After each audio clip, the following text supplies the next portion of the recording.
During this political administration, do each of you have any concerns regarding freedom of the press as independent publishers and content creators? Who wants to go first?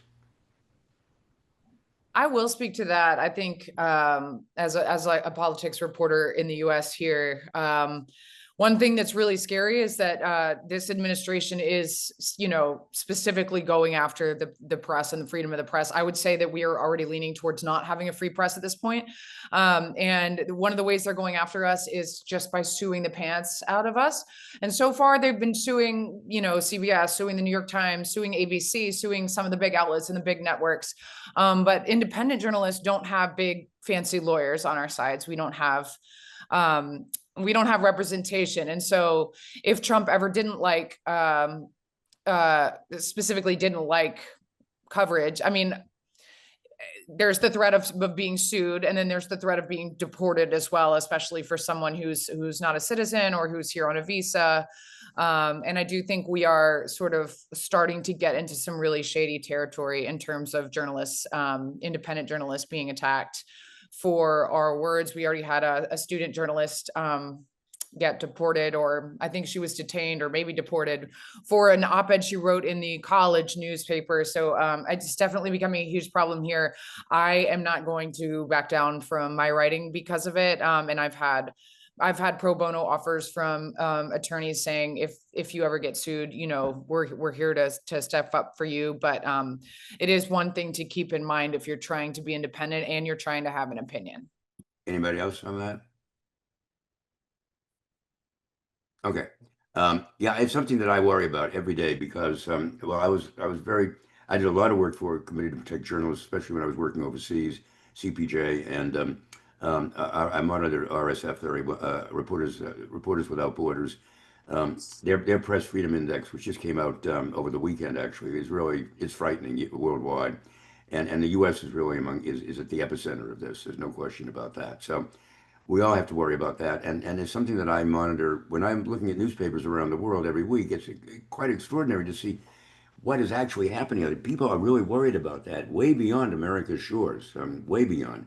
And it's really quite frightening, especially in areas whenever there's an election. It was just an election in Romania where huge amounts of money were coming in from Russia to help the so-called nationalist candidate, who was really basically a Kremlin clone, and funding TikTok visuals for him and massive social media presence, and it was really quite frightening and quite dismaying. So. And journalists there are afraid. If he comes into office, there's going to be no holes.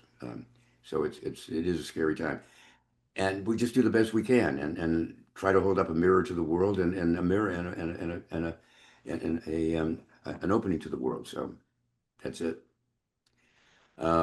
Any other questions? Come on, folks, let's go. We still have 32 people online. If you take out the 6 of us, still 26. I haven't heard from any of you yet. Come on, let's go. Anybody else want to speak up in the meantime?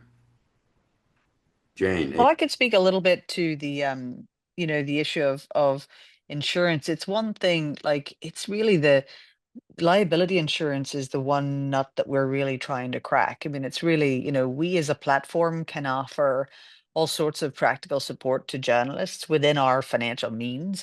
We thought we had really, fixed this problem because we found relatively affordable frontline insurance, which was very exciting that we could give journalists who were in Iraq or Lebanon or Ukraine or anywhere on the front lines, like Medivac insurance while they're there.